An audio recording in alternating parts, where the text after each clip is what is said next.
लोकराजा राजश्री शाहूंचा सामान्य केंद्रित जो कारभार होता त्याला पुन्हा एकदा गतिमानता देण्यासाठी कोल्हापुरात गेले 38 ते 40 वर्षाच्या लोकलढ्यानंतर 5 जिल्ह्यातील वकील, पक्षकार आणि कोल्हापूर जिल्ह्या शहरातील परिसरातील तालीम संस्था, तरुण मंडळे, महिला बचत गट या सर्वांच्या लोकचळवळीतून 127 दिवसाच्या सलग उपोषण, साखळी उपोषणापासून आणि 50 दिवसाच्या वकील बंद कार्यक्रमाच्या अशा 2 अभूतपूर्व आंदोलनानंतर हे सेक्युलर बेंच अगदी मंजूर झालेलं आहे आणि याबाबतीत लोकभावना अगदी सार्वजनिक उत्सव साजरा व्हावा अशा प्रकारचे आहेत। विविध प्रकारचे आजी माजी अध्यक्ष, बार असोसिएशनचे ज्येष्ठ विधितज्ञ तसेच सामाजिक ज्येष्ठ कार्यकर्ते यांच्या भावभावना आम्ही आपल्यापर्यंत पोहोचवलेल्या आहेत। TV नेक्स्टच्या माध्यमातून 17 तारखेला थेट प्रक्षेपणी आपल्यासाठी उपलब्ध असेल, त्याचाही आपण घरबसल्या आनंद घ्यावा आणि हा लोक चळवळीचा ऐतिहासिक असा टप्पा आपण आपला मनामध्ये अविस्मरणीय करून ठेवावा।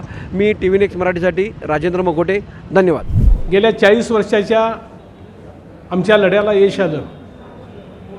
आम्ही सर्व सिनियर ज्युनियर ॲडव्होकेट्स, पक्षकार, सामाजिक कार्यकर्ते, राजकीय कार्यकर्ते, सामाजिक क्लब, सोशल क्लब्स तसेच कोल्हापूरल्या सर्व तालीम मंडळे, अनेक संघटना या सर्वांनी गेली 40 वर्षे जो लढा दिला त्या लढ्याला यश आलं आणि कोल्हापूरला 6 जिल्ह्यांकरता सर्किट बेंच मंजूर झालं।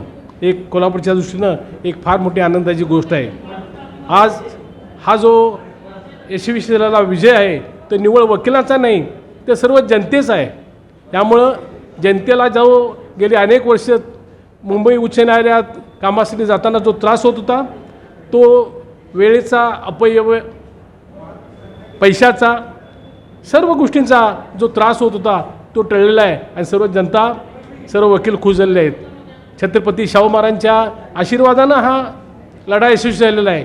छत्रपती शाहू महाराजांचा जो विचार होता त्या विचारानंच अनेक लोक तयार झाले आणि त्यामध्ये आपले भारताचे मुख्य न्यायाधीश, सरन्यायाधीश माननीय गवईसाहेब आहेत।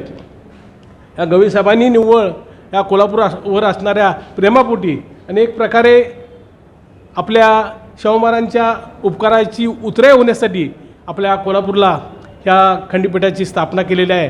आम्ही संपूर्ण 6 जिल्ह्यातील जनता आम्ही त्यांचे ऋणी आहोत, आम्ही त्यांचे उपकार विसरणार नाही। ॲडव्होकेट संपतराव पवार, 40 वर्षे मी कोल्हापूर सांगली साताचे वकिली करीत आहे आणि हा जो लढा आहे कोल्हापूर खंडपीठाचा 1982 पासून सुरू झालेला आहे। ह्या लढ्यामध्ये 1982ला ज्यावेळेला औरंगाबाद हायकोर्ट झालं तेव्हापासून आमची मागणी झाली। त्यानंतर कर्नाटकमध्ये गुलबर्गा आणि रोबळी या ठिकाणी 2 हायकोर्ट झाले, परंतु आमच्याकडे दुर्लक्ष झाले। आमचा लढा तेवढं झाला। कोल्हापूरची 6 जिल्ह्याची जनता, पत्रकार, प्रेस, त्याचबरोबर संस्था यांनी अतिशय प्रयत्न केल्यामुळं शेवटी सुदैवानं गवईसाहेब आपले सरन्यायाधीश झाले आणि हा अत्यंत महत्त्वाचा तुरा कोल्हापूरच्या शिरपात रोवला गेलेला आहे।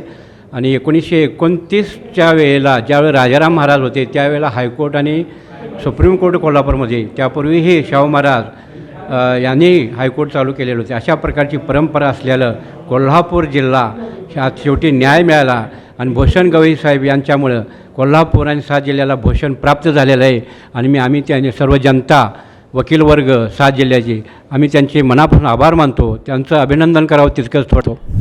तेव्हा ही आमचा जो लढा आहे सर्किट बेंच किंवा खंडपीठ आपल्या ह्या 6 जिल्ह्यासाठी मिळालं पाहिजे, हा गेले 45 वर्षाहून अधिक काळ चाललेला लढा आहे। आमचा प्रामुख्याने याच्यामध्ये या 6 जिल्ह्यातले सर्वसामान्य जे पक्षकार आहेत यांना मुंबईला जाणं परवडत नाही।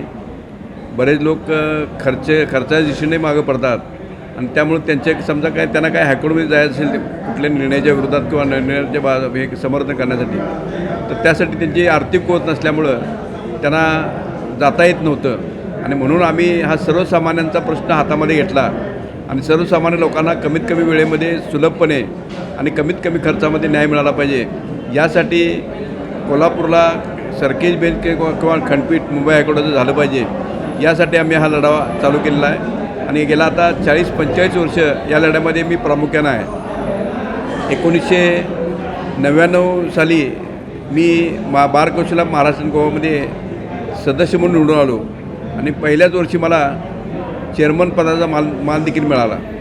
त्या कारकिर्दीमध्ये मी हे कोल्हापूरला सर्किट बेंच झालं पाहिजे किंवा खंडपीठ झालं पाहिजे यासाठी बार कौन्सिलमध्ये यापूर्वी कधीही ठराव झाला नव्हता.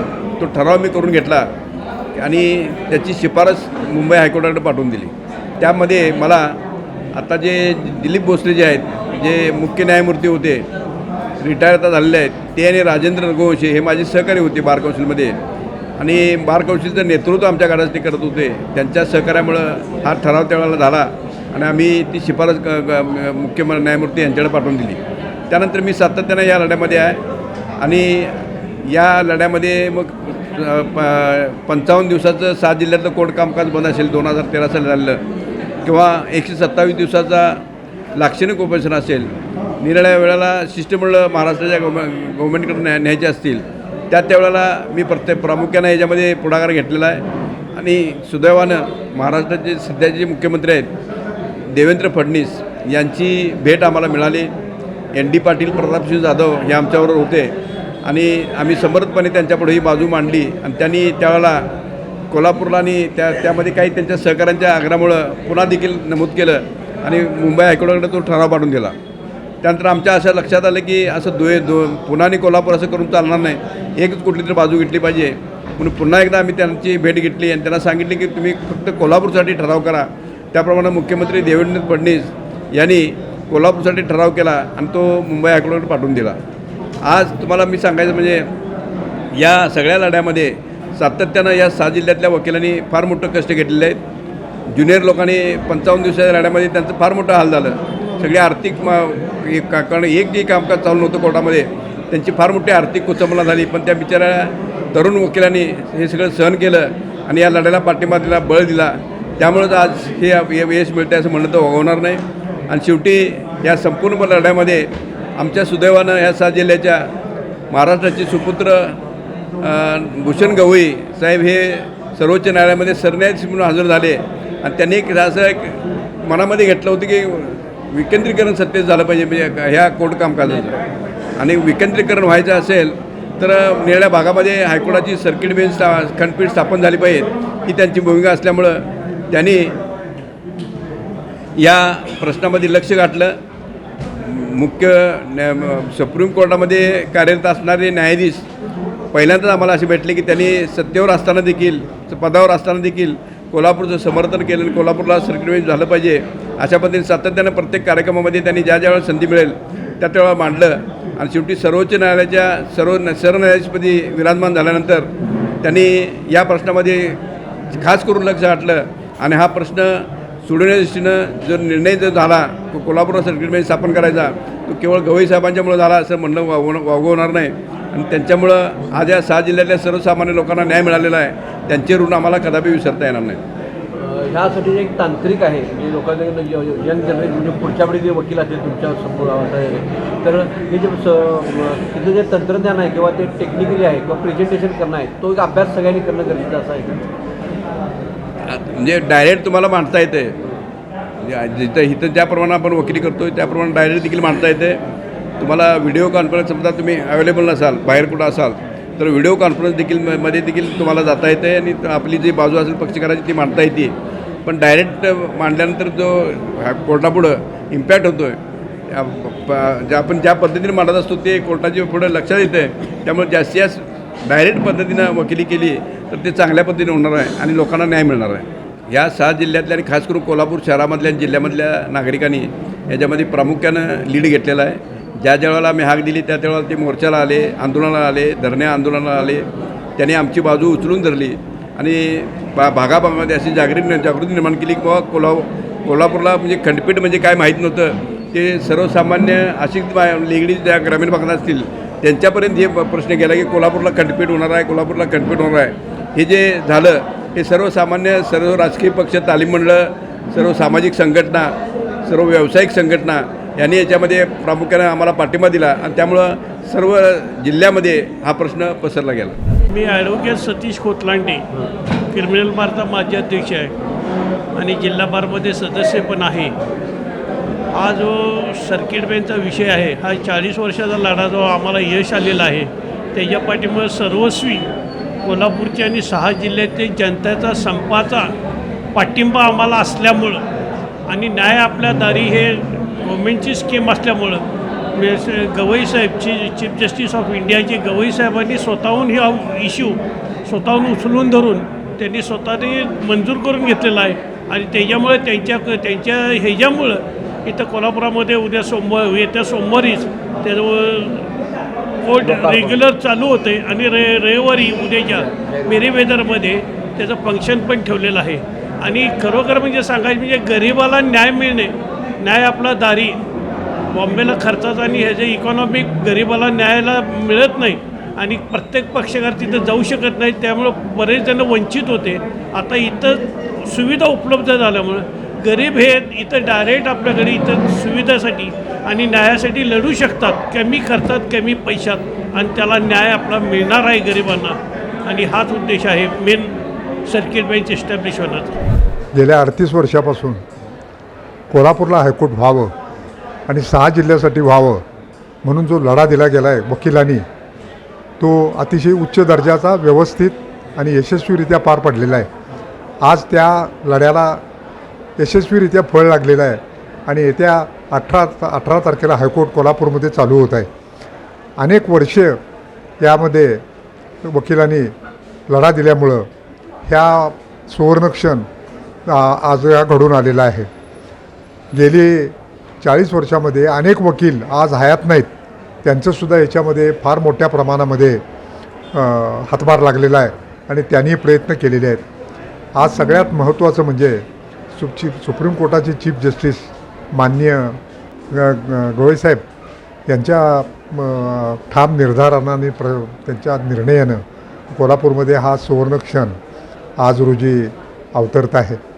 त्यामुळे शाहू महाराजांचं जे स्वप्न होतं हायकोर्टाचं आणि सुप्रीम कोर्टाचं, ते खऱ्या अर्थानं आता अस्तित्वात आलेलं आहे. यात आम्हाला सगळ्यांना आनंद आहे. कोल्हापुरात मुंबई उच्च न्यायालयाचं खंडपीठ व्हावं याकरता जे 40 वर्षे आंदोलन सुरू करण्यात आलेलं आहे, या आंदोलनाच्या दरम्यान 2016मध्ये मी कोल्हापूर जिल्हा बार असोसिएशनचा अध्यक्ष आणि खंडपीठ कृती समितीचा निमंत्रक म्हणून काम पाहिलेलं आहे. त्याचप्रमाणे 55 दिवसाचं जे आंदोलन झालं कोर्ट कामकाजापासून अलिप्त राहायचं, त्या आंदोलनामध्ये या खंडपीठ कृती समितीचा सचिव तथा कोल्हापूर जिल्हा बार असोसिएशनचा सचिव म्हणून देखील मी काम केलेलं आहे. माझ्या अध्यक्षपदाच्या कालावधीमध्ये हे आंदोलन लोकाभिमुख करण्याचा आम्ही प्रयत्न केला आणि त्या दृष्टीनं खंडपीठ नागरिक कृती समितीची स्थापना करण्यात आली होती. ह्या नागरिक कृती समितीमध्ये सर्वपक्षीय जे नागरिक होते त्यांनी सहभाग नोंदवला होता. त्याचप्रमाणे शहरातील विविध संघटनांनी सहभाग नोंदवला होता. विविध संघटना, नागरिक आणि वकिलांच्या मार्फत सलग 127 दिवस साखळी उपोषण राबवण्यात आलं होतं आणि त्याची दखल शासनानं घेऊन मुख्यमंत्री देवेंद्र फडणवीस यांच्यासोबत मुंबई येथे मंत्रालयामध्ये मिटिंग होऊन त्यावेळी त्यांच्या आश्वासनाप्रमाणे हे आंदोलन तात्पुरतं स्थगित करण्यात आलं होतं. येत्या 17 तारखेला कोल्हापूर येथे खंडपीठ सर्किट बेंचचं, खंडपीठ म्हणण्यापेक्षा सर्किट बेंच हा योग्य शब्द आहे त्याकरता, तर सर्किट बेंचचं उद्घाटन होत आहे. हा कार्यक्रम हा समस्त कोल्हापूरकरांचा कार्यक्रम आहे. सर्वप्रथम मी या कार्यक्रमाच्या निमित्तानं सर्व कोल्हापूरकरांना एक विनंती करू इच्छितो की त्यांनी आपापल्या दारामध्ये गुढी उभारून एका सुवर्ण क्षणाचं स्वागत करावं असं मी सर्वांना विनंती करतो. त्याचप्रमाणे हा कार्यक्रम जो आहे हा सर्वोच्च न्यायालयाचे न्यायाधीश, उच्च न्यायालयाचे न्यायाधीश त्या कार्यक्रमामध्ये येणार आहेत. निश्चितपणे एका प्रोटोकॉलमध्ये हा कार्यक्रम राबवला जातो. त्यामुळं ज्या प्रोटोकॉलप्रमाणे तिथं उपस्थिती आपली आवश्यक असली तर उपस्थित करावी, विनाकारण गर्दी कार्यक्रमस्थळी करू नये असे मी आव्हान या ठिकाणी करत आहे. धन्यवाद. ॲडव्होकेट तेजस्वी देवी घाटगे. इथे कोल्हापूरमध्ये खंडपीठ येत आहे मुंबई हायकोर्टचं, आणि मुंबई हायकोर्टमध्ये आणि सुप्रीम कोर्टमध्ये काम करत असताना अनेक वेळेला असा अनुभव येतो की न्यायाधीश हे वाचून येत असतात आणि खूपच अभ्यास असतो त्यांचा प्रत्येक केसमध्ये, अगदी क्रक्स त्यांना माहीत असतो. आणि ज्यावेळेला येऊन बसतात न्यायाधीश त्या ठिकाणी, त्यावेळेला त्यांना कोणता प्रश्न नेमका वकिलांना विचारायचा हे माहीत असतं. कोणता प्रश्न न्यायाधीशांकडून येणार आहे हे अभ्यास केल्याशिवाय समजत नाही, हे आपण सगळ्यांनी लक्षात घेतलं पाहिजे. या ठिकाणी हायकोर्टची प्रोसिजर काय चालते, अपिलेट साईडला कशा पद्धतीने कामकाज चालतं, त्यानंतर ओरिजिनल साईडलासुद्धा कोणत्या पद्धतीने कामकाज चालतं, तिथे मॅनरिझम काय असतो, ड्रेस कोड कोणता पाहिजे, इतक्या छोट्या छोट्या गोष्टींचीसुद्धा आपल्याला माहिती पाहिजे. आणि कोल्हापूर, सांगली, सातारा, रत्नागिरी, सिंधुदुर्ग, आणखीन सोलापूरच्या 6 जिल्ह्यातल्या वकिलांनी या पद्धतीची माहिती आपण घ्यावी स्वतः आणि स्वतःला अपडेट ठेवावं. सायटेशन्स वगैरे म्हणजे गैरलागू सायटेशन्स न्यायाधीशांना सांगून त्यांचा वेळ घेऊ नये एवढंसुद्धा आपल्याला समजलं पाहिजे. हे आपण सगळ्यांनी लक्षात घेतलं पाहिजे. सगळ्या इथल्या पक्षकारांना, नागरिकांना, सर्व वकिलांना साही जिल्ह्यातल्या खूप खूप मनपूर्वक शुभेच्छा. धन्यवाद. शिवाजीराव परुळेकर, प्रदेश सचिव, समाजवादी पार्टी, महाराष्ट्र. खरं म्हणजे कोल्हापुरात शाहू महाराजांच्या काळात हायकोर्ट होतंच आणि त्यामुळं सातत्यानं कोल्हापुराच्या नागरिकांनी, वकिलांनी आणि इथले जे हे अशील आहे त्या सगळ्यांची सार्वत्रिक मागणी होती की पूर्वच इथं ते खंडपीठ व्हावं. पण त्याला वेळ लागला तरीसुद्धा देर आहे दुरुस्त आहे म्हटलं तरी चालेल.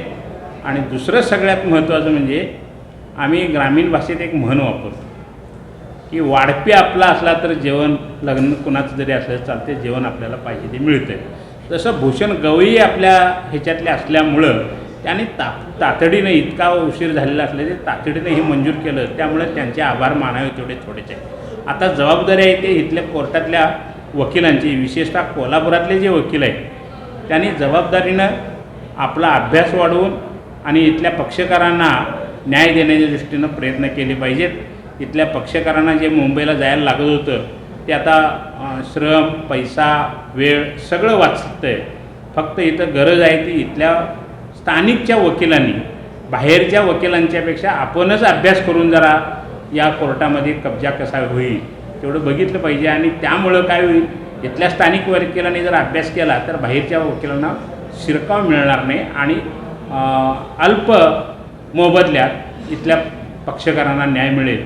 त्यामुळं माझ्या बार असोसिएशनला, वकिलांना विनंती आहे तुमची लायब्ररी वाढवा, तुमचं ज्ञानही वाढवा आणि त्यामुळं इथल्या सगळ्या पक्षकारांना आर्थिकसुद्धा फार भुर्दंड न बसता न्याय कसा देता येईल एवढं बघावं अशी माझी विनंती आहे. उद्घाटन रविवार 17 ऑगस्टला येतं आहे आणि हा रविवारचा 17 ऑगस्टचा सर्किट बेंचच्या उद्घाटनाचा सोहळा हा लोकमहोत्सव म्हणून साजरा करावा. स्थानिकच्या लोकांनी प्रोटोकॉल वगैरे व्यवस्थित पाळून हा कार्यक्रम कसा सुटसुटीत होईल आणि कसा सार्वत्रिक कौतुकाचा होईल एवढं पाहावं अशी आमची कोल्हापूरकरांना विनंती आहे. सर्वांनी ह्याच्यात सहभाग घ्यावा.